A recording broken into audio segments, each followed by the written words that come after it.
ಎಜುಕೇಷನಲಿಸ್ಟ್ what I do is to manage various educational institutions. How I do it ಅಂತಂದರೆ ನಾನೊಂದು vision ಹಾಕ್ತೀನಿ. ನಾನು first ನನ್ನ ಎಲ್ಲ ಎಜುಕೇಟರ್ಸ್ಗೂ ಏನು ಹೇಳೋಕ್ಕೆ ಇಷ್ಟಪಡ್ತೀನಿ ಅಂತಂದರೆ, ಚೈಲ್ಡ್ ಸೆಂಟ್ರಿಕ್ ಎಜುಕೇಷನ್ ಸಿಸ್ಟಮ್ನ ಬಿಟ್ಬಿಡಿ. ಬರೀ ಒಂದು ಮಗುಗೋಸ್ಕರ ನಾವು ಎಜುಕೇಷನ್ ಸಿಸ್ಟಮ್ನ ಮಾಡೋದು ಇಸ್ ಅನ್ ಓಲ್ಡ್ ಪ್ರಾಕ್ಟೀಸ್. ಮುಂಚೆ ಹಳೆ ಕಾಲದಲ್ಲಿ ಸ್ಕೂಲ್ಸ್ ಏನಕ್ಕೆ ಮಾಡ್ತಿದ್ವಿ ಅಂದರೆ ವರ್ಕರ್ನ ಕ್ರಿಯೇಟ್ ಮಾಡಬೇಕಿತ್ತು ಇಂಡಿಯಾಲಿ.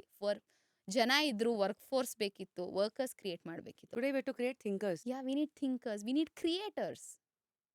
ಸೊ ಅದಕ್ಕೆ we need a learner centric education system. ಇವತ್ತು ನಾನು ಮಗು ಬರ್ತಿರೋಳು ಲರ್ನರೇ ಸ್ಕೂಲ್ಗೆ, ಟೀಚರ್ ಪಾಠ ಹೇಳ್ಕೊಡ್ತಿರೋರು ಲರ್ನರೇ. ಯಾಕೆಂದರೆ ಇವತ್ತು ChatGPT ಬಂದಿದೆ ಅಲ್ವಾ ರಶ್ಮಿ? ಯಾರು ಗೊತ್ತಿದ್ದು ChatGPT 3 ದಿವಸದ ಹಿಂದೆ? ಬಟ್ ನಮ್ಮ ಟೀಚರ್ಗಳು ಮಾತ್ರ ಆ ChatGPTನ ಒಂದು 5 ದಿವಸದ ಮುಂಚೆನೇ ಕಲ್ತ್ಕೊಂಡು ಮಕ್ಳಿಗೂ ಹೇಳ್ಕೊಡ್ಬೇಕು. ಇದ್ಯಾವ ನ್ಯಾಯ? ಅಲ್ವಾ?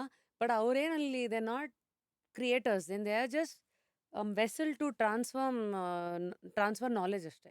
ದಟ್ಟು ಏನು ಆ ನಾಲೆಜ್ ಅಂತ ನಾವು ಒಪ್ಕೊಂಡಿರ್ತೀವಿ ಆ ಕಾಲಘಟ್ಟಕ್ಕೆ. ನಮ್ಮ ಸಿಲೆಬಸ್ ಇವಾಗ ABCD ಇಷ್ಟೇ ನನ್ನ ಲೈಫು ಅಂತ. ಅದನ್ನು ಚೇಂಜ್ ಮಾಡ್ತಾ ಇರೋದೇ ಸದ್ಯದ ಒಂದು ಎಕ್ಸ್ಪೀರಿಯನ್ಷಿಯಲ್ ಲರ್ನಿಂಗ್ ಸಿಸ್ಟಮ್ ಆಗಿರ್ಬೋದು. I think there is also one more system ಈ ವ್ಯಾಲಿ ಇದರಲ್ಲೆಲ್ಲ ವ್ಯಾಲ್ಯೂ ಈ ಎಜುಕೇಷನ್. ಸೊ ನಾನು ನನ್ನ ಎಜುಕೇಷನ್ ಸಿಸ್ಟಮಲ್ಲಿ ನಾನು ಪೆಡಗಾಜಿ ಆಗಿರ್ಬೋದು, ನಾಲೆಜ್ಗಾಗಿರ್ಬೋದು, ಅದಕ್ಕೆ ಜಾಸ್ತಿ ನಾನು ಕಾನ್ಸಂಟ್ರೇಷನ್ ಮಾಡೋಕ್ಕೆ ಹೋಗಿಲ್ಲ. ನಾನು ಪ್ರಿನ್ಸಿಪಲ್ಸ್ನ ಹೈಯರ್ ಮಾಡ್ತೀನಿ, ಅವ್ರ ಪೆಡಗಾಜಿನ ನೋಡ್ಕೊತಾರೆ, ಅವ್ರ ಅದು ಸಿಸ್ಟಮ್ಸ್ನ ನೋಡ್ಕೊತಾರೆ. ನಾನು ಜಾಸ್ತಿ ನಿನ್ನ ಸ್ಕಿಲ್ಸ್ ಏನು, ನಿನ್ನ ಲೈಫ್ ಸ್ಕಿಲ್ಸ್ ಏನು, ನಿನ್ನ ಫೇಲ್ಯೂರ್ನ ಹೆಂಗೆ ಫೇಸ್ ಮಾಡ್ತೀಯಾ, ನಿನ್ನ ವ್ಯಾಲ್ಯೂ ಸಿಸ್ಟಮ್ ಏನು, ರೆಸ್ಪೆಕ್ಟ್ ಅನ್ನೋದೇನು, ಇಂಟಿಗ್ರಿಟಿ ಅನ್ನೋದೇನು, ಫೈನಾನ್ಸ್, ನಿನ್ನ ಕಾನ್ಫ್ಲಿಕ್ಟ್ನ ಹೆಂಗೆ ಸಾಲ್ವ್ ಮಾಡ್ಕೊತೀಯ, ರಿಸಾಲ್ವ್ ಮಾಡ್ಕೊತೀಯ ನಿನ್ನ ಸಿಸ್ಟಮಲ್ಲಿ. ಅದು ಇಟ್ ಮೈಟ್ ಬಿ ಬಿಟ್ವೀನ್ ನನ್ನಲ್ಲೇ ಇರ್ಬೋದು ಕಾನ್ಫ್ಲಿಕ್ಟು, ನಿನ್ನ ಮಧ್ಯೆ ಇರ್ಬೋದು, ಅವ್ರು ನನ್ನ ಮತ್ತು ಸೊಸೈಟಿ ಮಧ್ಯೆ ಇರ್ಬೋದು. ಒಟ್ನಲ್ಲಿ ನೀನು ಈಚೆ ಹೋದರೆ ನೀನು ಫೇಸ್ ಮಾಡಲೇಬೇಕಲ್ವಾ. ಇದನ್ನು ಹೆಂಗೆ ಮಾಡ್ತೀಯಾ ಅಂತ ನಾವು ಯೋಚನೆ ಮಾಡಬೇಕು.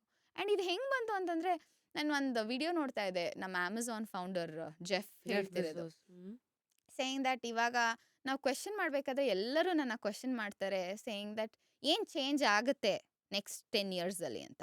ಬಟ್ ಯಾರೂ ನನ್ನ ಕ್ವೆಶ್ಚನ್ ಮಾಡಲ್ಲ ಏನು ಚೇಂಜ್ ಆಗಲ್ಲ ಅಂತ.